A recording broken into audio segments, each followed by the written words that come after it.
The level and vice of a woman is often in the genes she comes from. The gene she comes from is typically what we call with GENES, and the gene pool of her father and mother and the beauty that they represent in the world, whether that be in charity of heart or in diversity of soul, or maybe it's just the plurality of their natural traits that come from the Lord. Every child of God is beautiful, but what happens to them when they're parented is their soul becomes tainted. Now, how are you tainting your children or your family for you? It's true that there are some late bloomers in women and men that don't find love until it's too late for children. In those cases, they should buy an animal like a dog that's the right breed for their family to continue on for the Lord in love. The harsher dogs are valuable to a family that lives in a country or lives in a city that doesn't have much going on.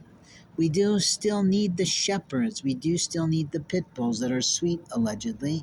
And we do still need the big Rottweilers and the Dobermans to protect our animals and our yard. But I don't know whether or not those types of breeds could protect horses or cattle or the things that we need in gardening and food for the entire American continent to eat. But what I can tell you is I once visited a farmer and he didn't collect himself with his dog, and I was pretty fucking pissed off that I went there with good heart, good intention, and he just let his dog sit there and prowl.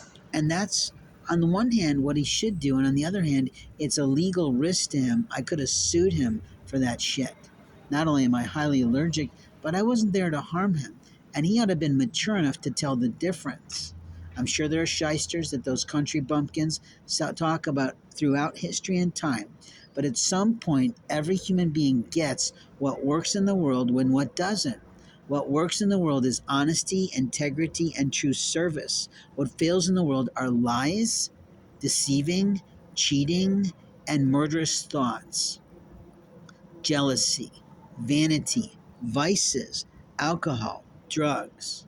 Anyone addicted is a problem in our communities because their idea of I can control this usually falls to the wayside of who they're spending their time with.